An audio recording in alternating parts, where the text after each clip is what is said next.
প্রিয় দর্শক, আসসালামু আলাইকুম। জীবন গল্পে আপনাদেরকে স্বাগতম জানিয়ে শুরু করছে আজকে নতুন একটি প্রতিবেদন। প্রিয় দর্শক, আপনি হয়তো বা জেনে থাকবেন যে আমরা জনকল্যাণমূলক কাজগুলো করে থাকি। সমাজে অবহেলিত এবং অসহায় যে ব্যক্তিগুলো আছে, তো তাদের পরিবারের মেয়েগুলো যে বিয়ে শাদী হয় না, সেই বিষয় নিয়ে আজকে আমাদের প্রতিবেদন। আসসালামু আলাইকুম। ওয়ালাইকুম আসসালাম। আপনি কেমন আছেন? আলহামদুলিল্লাহ ভালো। আপু, দিনকাল তো মোটামুটি ভালো যাচ্ছে, তাই না? ইনশাআল্লাহ ভালো যাচ্ছে। তো আপু, আপনার নাম কি? কিয়া। কেয়া। জি। আপু, আপনার দেশের বাসা কোথায়? রাজশাহীতে। রাজশাহী। আপু, আপনার বয়স কত?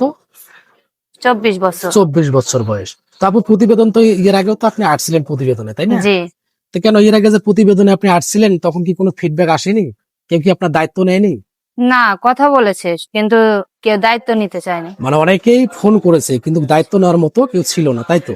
জি, সবাই শুধু আশায় দেখাচ্ছে কিন্তু দিন শেষে কাউকে কাছে পাইনি, তো পাশে আপু, পাইনি। আপনার এই প্রতিবেদন ভিডিও দেখার পর দেশ এবং দেশের বাইরে থেকে অনেকেই কল করবে, ঠিক আছে? আপনার যে দায়িত্ব নেবে তার বয়স কিরকম হতে হবে, সে দেখতে কেমন হতে হবে?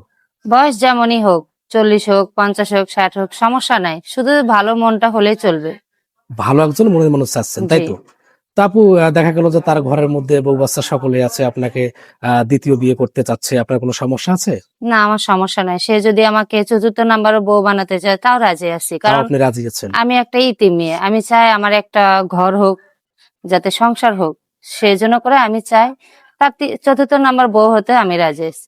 তো আপু, একটু হেঁটে আসবেন, একটু দেখাবো আমরা সম্পূর্ণ ফেস্টি আপনার। দর্শক দেখেন, আপু কিন্তু অনেক চমৎকার ভাবে হেঁটে আসতেছে। তো আপুর বয়স 24 বছর। তো আপুর যদি কেউ দায়িত্ব নিতে চান, অবশ্যই আমাদের স্ক্রিনে একটি নাম্বার দেখতে পাচ্ছেন, এই নাম্বারে যদি আপনারা যোগাযোগ করেন, আমরা আপুর সঙ্গে কথা বলে দেওয়ার চেষ্টা করব। আর পাশাপাশি আপনারা দেখলেন যে আপুর হচ্ছে কথা বলার যে বচন ভঙ্গি সম্পূর্ণ কিন্তু ভিন্ন রকম, যা থেকে বোঝা যায় আপুর হাত পা যা আছে সবকিছু সচল কিন্তু। তো আপু, আপনার পার্সোনাল কোনো ফোন আছে যোগাযোগ করার মতো? জি না, আমার কোনো পার্সোনাল ফোন নাই।